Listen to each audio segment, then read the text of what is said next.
All right, so what is growing on? It is hot up here in Maine. We're getting ready to make you guys another soil block video, but I have to say, I think I brought the Florida heat with me. So tropical storms, rain back home. It's pretty cool and foggy when I got here, but today it was like in the 90s. We're definitely cooking. Got the pop-up tent. We're gonna show you guys some interesting soil blocks. Jim never used these big ones before, and he's kind of doing something new out here. We're gonna share it with you, so hold tight.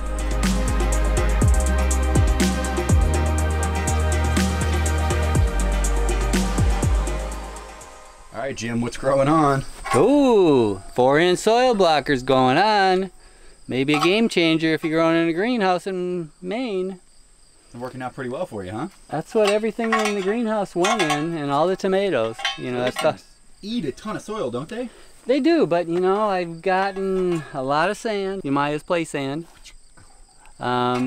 And so that was easy, and then I got a lot of compost this year, so that's usually, and then you can always get peat moss, so that's my 3 ingredients. Compost was always the bigger issue, to have enough of that, but I've been able to do that with some of Tide Mills, and I actually brought some from Florida, believe it or not. Wow. Which is kind of cool. Long haul. Yeah, who knows what critters I'm bringing with me there. Could be good ones, could be bad ones. All right, so what's your magic mix here? What are you putting in this thing? So, you know, if we go back to the beginning of my soil blocking up in Lamb Cove, I, you know, had been using beach sand as Ellie Coleman's base for the sand part of it. You know, he used to use construction sand, whatever. And I talked to George Hoke, and he talked about, you know, granite sand having a paramagnetic effect, especially if it was recently unearthed granite sand.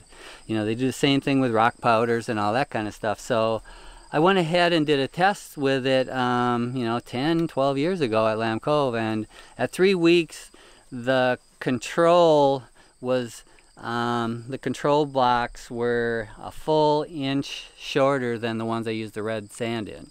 So I went for it that year, did really well, even brought some to Florida. And that's when Broccoli George, discovered that they had granite sand as paver base out of somewhere in central Florida. So I started using that and saw a similar effect. So I've been doing it ever since, but kind of lost access to it for a while here. And this year I regained access, so I got a bunch. And I was expecting exceptional results. I'm not seeing that much difference, surprisingly. I'm seeing it in the ground, you know, like the granite sand that's along that flower bed. The flowers are just vibrant. So I think there is an effect, and you know, the guy that I get it from uses it in his cranberry bogs, and when he started doing it, he saw a 16-inch difference in growth from the stuff he was using before. Incredible. You know, he just top dresses. So I'm going to try it on the strawberries next year, or actually this year, and hope they come better next year. But the whole idea of the bigger block was I could keep it in a greenhouse atmosphere longer, you know, because you can only keep them in a block so long. These lettuce that I'm going to kind of move up to the 4-inch block to show you, they need to go in the ground within the next 2 days. Probably as soon as you leave, I'll do that, or maybe even tomorrow. But anyway, to keep them in a warm environment, and then the fact that the block's off the ground in the greenhouse, so the soil temperatures will heat up really quickly too, because that block heats up instead of trying to heat all the soil, which is slower to heat. Even in the greenhouse with the mulch, it's insulated, so I think it gave me a jump start for the warm season crops. That was the idea, and I was happy with it. Nice. So the difference, all it is substituting, you know, we did the soil block video, so I'm not going to give you all the information there, but instead of the perlite that I've done in Florida. So link in the description, check out the other video. Yep. 2 buckets of granite sand instead of the 2 buckets of perlite. And well, I'm doing this, so it's usually about you know, I usually put like 8 quarts when I'm doing a mix, and then it usually takes about 4 quarts of water. And depending on the, you know, the wetness of the sand, and if the peat moss is a little damp, it might take a little difference. And I've noticed with a 4-inch blocker, I want it a little soupier, because they tend to fall apart if you don't get them packed in really good. So this is just like making a big muffin mix here.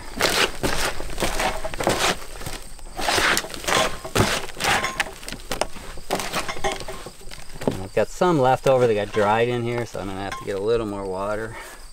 Some old mix? Yeah, that I just left in there. lately it's been water's the problem. They fills up the bucket if I don't. For people watching, Jim, I mean, Johnny's even sells this pre-mixed, right? Not this, they sell one. A soil block mix? Yeah. What did I say? A soil block right. mix. Okay. Yeah, so, you know, I've been, you know, really impressed with what Elliot Coleman gave me for information and the results I've gotten out of it. You know, one of the really big things I think is important, I mean, I didn't maybe not stress it enough in the other video, but there is a bucket of garden soil in here. You know, so the soil blocks are inoculated with whatever soil life that's in the garden that they're going to go into.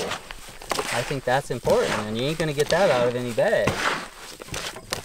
So I want it soupier than that. You're really caking these ones, are they? Well, yeah, I tried to just press them. I'll show you when I start making them. But just like anything, you learn the technique, and after making, I probably did maybe 150. So, you know, I made a lot of them. So, because first I was just doing this, and it wasn't packing it in enough. So, because they'd fall apart up top. Okay. So what I started doing was go ahead and kind of push it in the top, because there's that profile of the 2-inch block that's up there, filling that in, so it's kind of packed, and then when you start pushing on it from the bottom, then it's already kind of compacted in there. And then you want the water to come out the top. See how it's coming out the top? Right there. Oh, yeah. And then it's just and there's a bit of a suction. You know, so I had a little bit of a crack there, but it's not bad. And you know, they're really fragile right when you do them. But I mean, even now I can pick it up, but in like 10 minutes, it's much more, what do you call it, less fragile. They're falling apart, but then, where do we go here? Yeah, and then just, you know, that one's perfect, ready to go. Ready to go. Yeah, she'll just go in there, tuck it in, and away you go. Voila. And so most of the tomatoes I got were Carly seedlings that were in the 6-packs. So they're longer than the 2-inch block, so I just cut them off, you know, and then kind of pressed them in. They're a little smaller in profile, but they sucked right up into it really well. And I mean, this tool is pretty expensive, but I was lucky enough that a farmer friend of mine had ordered it and didn't use it for like 5 years, and she said I could have it. Score. Yeah. Yeah, that's a good one. And for removing the blocks, I love butter knives, because they do cross, especially if they've been this long, you know, but they separate pretty good. I mean, that's pretty good. Root pruned really well, starting to come out the bottom. Want to explain for people? That's kind of like one of the main... That's the thought. I just wonder how much anybody knows, but that's the idea. So you see how that the block came out and then it went right down the block because it hit air, so it wanted to stay there, and then it went all the way down, and so as soon as it gets here, it'll go back out. So you're not having any of the wrap. If there was a solid surface like a plastic, you know, 6-pack, it would start to wrap. Yeah. And so you don't get that. So I mean, you don't have much transplant shock at all. You just tuck her in, and away you go. That's it. That's it. That's all she wrote.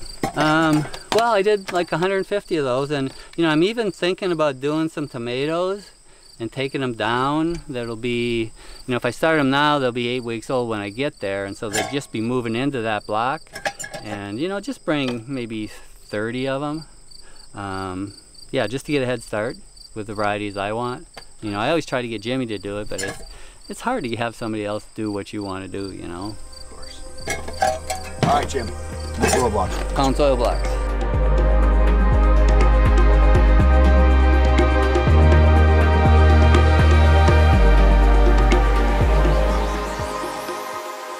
All right, so what do you know about the 4-inch soil blocker? I've only seen this one used a couple times. I know when I first started playing with these, I did a bunch of tomatoes in them.